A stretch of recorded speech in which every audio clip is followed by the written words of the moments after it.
वर्षा गायकवाड बोलतायत, थेट जाऊयात.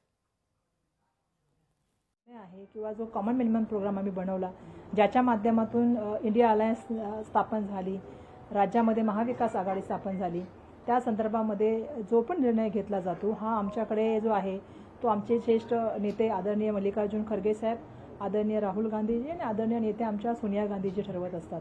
त्यामुळे आज आपण सगळे सकाळपासून मला फोन करताय, सकाळपासून मला एकाच प्रश्नाचं उत्तर आपण सगळेजण विचारतात, म्हणून मी आज सर्वांना एकत्र या ठिकाणी बोलवलं आणि ज्या प्रश्न तुम्ही विचारताय मला त्या संदर्भामध्ये मला सांगायचं आहे की ज्यावेळी PSCची मीटिंग झाली त्यावेळी बिलकुल कार्यकर्त्यांचं असं म्हणणं होतं की यावेळचा मुंबई महानगरपालिकेचं जे इलेक्शन आहे त्या इलेक्शनमध्ये जे आहे ते आपली भूमिका वेगळी असली गेली पाहिजे. ही भूमिका कार्यकर्त्यांनी PSCच्या मीटिंगमध्ये मांडली, त्याच्यानंतर झालेल्या एक्झिक्युटिव्ह कमिटीच्या मीटिंगमध्ये मांडली, त्याप्रमाणे त्यांची मतं त्यांनी त्या ठिकाणी नोंदवली. परंतु आमच्याकडे कुठल्याही गोष्टीमध्ये निर्णय घेत असताना त्या ठिकाणी जे आहे ते पक्षश्रेष्ठींशी याबद्दल चर्चा केली जाते. कार्यकर्त्यांचं जे म्हणणं असतं ते पक्षश्रेष्ठींना सांगितलं जातं आणि त्याप्रमाणे कार्यकर्त्यांचं म्हणणं आम्ही सांगू.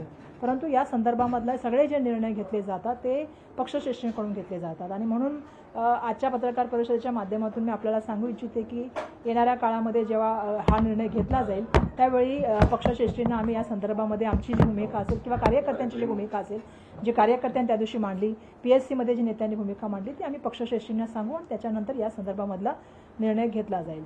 आपल्याला माहिती आहे की या संदर्भामधली जी प्रेस बाईट आपण ऐकली ते त्यांचं मत आहे, जे बहुतेक लोकांचं मत आमच्या पक्षाच्या नेत्यांचं असेल किंवा कार्यकर्त्यांचं आहे, पण या संदर्भामधला जो निर्णय घेतला जाईल तो जो आहे तो त्या ठिकाणी जो आहे तो आमच्या पक्षश्रेष्ठींच्या माध्यमातून घेतला जाईल. मात्र अशा अधिकृत निर्णयापूर्वीच भाई जगतापांनी असं वक्तव्य करणं किंवा ठाम भूमिका मांडणं की आम्ही उद्धव ठाकरे किंवा राज ठाकरेंसोबत जाण्याचा प्रश्नच उद्भवत नाही, तर पक्षांतर्गत कुठेतरी काही सूचना देण्याची गरज आहे का, काही विसंवादाची ही प्रक्रिया आहे का असं म्हणावं लागेल? नाही, मला असं वाटतं की PSCमध्ये मी आधीच सांगताना सांगितलं की PSC असेल किंवा म्हणजे पॉलिटिकल अफेअर कमिटी असेल किंवा आमची एक्झिक्युटिव्ह कमिटी मीटिंग असेल, याच्यामध्ये सुद्धा ज्यावेळी चर्चा झाली तेव्हा जे म्हणणं होतं ते नेत्यांनी आमचे प्रभारी रमेश चंडितला साहेब आणि UB व्यंकटेशजी जे आमचे सेक्रेटरी त्यांच्यासमोर मांडलं. त्याचबरोबर एक्झिक्युटिव्ह कमिटीच्या मीटिंगमध्ये सुद्धा जे आहे ते कार्यकर्त्यांनी आपलं म्हणणं मांडलं.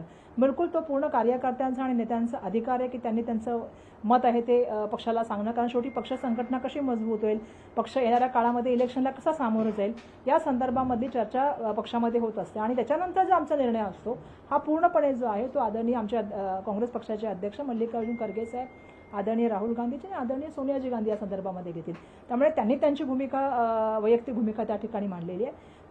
पण येणाऱ्या काळामध्ये या संदर्भामध्ये आम्ही पक्षश्रेष्ठींची चर्चा करू आणि अधिकृत भूमिका जी पक्षाची असेल ती भूमिका आपल्या सगळ्यांसमोर घेऊन येऊ. पण आपण बघितलं असेल मागील जवळपास 15-20 दिवसापासून मी सातत्याने एक गोष्ट बोलत आहे की ज्यावेळी इंडिया अलायन्स स्थापन झाली त्यावेळी सुद्धा आमचा एक कॉमन मिनिमम प्रोग्राम होता. ज्यावेळी महाविकास आघाडी म्हणून आम्ही एकत्र काम केलं त्यावेळी सुद्धा आमचा एक कॉमन मिनिमम प्रोग्राम निर्माण झाला होता, ज्याच्यावरती आम्ही एकत्र म्हणून काम करण्याचा निर्णय घेतला होता.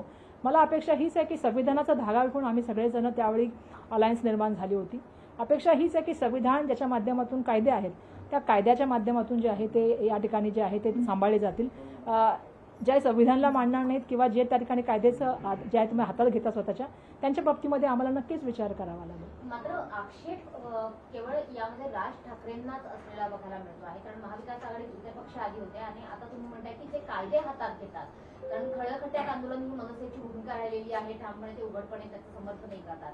त्यामुळे काँग्रेसला आक्षेप आहे का, काँग्रेसला आपल्या वोट बँकेची भीती आहे? प्रश्न असा आहे की सगळ्यात महत्त्वाची गोष्ट आहे की वोट बँकपेक्षा आम्हाला सगळ्यात महत्त्वाचा ज्या विषय आम्ही सातत्याने जात आहोत तेच मी सांगितल्याप्रमाणे एक म्हणजे ही लोकशाही आणि ह्या देशाचं संविधान, या दोन्ही गोष्टी जपल्या गेल्या पाहिजेत आणि त्याच्या माध्यमातून संविधानाच्या माध्यमातून ज्यावेळी आम्ही धागा सांगतो याचाच अर्थ की सर्वांना बरोबर घेऊन गेलं पाहिजे. मुंबई ही सर्वांची आणि मुंबईचा सर्वांचा जो आहे मुंबईच्या विकासामध्ये आपला हातभार आहे. आम्ही जे तुम्हाला सातत्याने सांगतोय तो आम्ही तेच सांगतोय की आम्ही कायदे मानणारी मंडळी आहोत आणि जे कायदे घेत असेल हातामध्ये त्यांच्याशी किती आम्ही पुढे जाऊ या संदर्भात आम्हाला विचार करावा लागेल. पण प्रश्न असा आहे की पक्षामध्ये निर्णय घेत असताना कोणी वैयक्तिक त्या ठिकाणी निर्णय घेत नसतात. एक सामूहिक निर्णय असतो जो पक्षाच्या श्रेष्ठींना सांगितला जातो आणि पक्षश्रेष्ठी त्याच्यावरती निर्णय घेतात आणि त्याच्यानंतर अधिकृत जी लोकशाही मराठी ऐका, पहा, जागरूक रहा.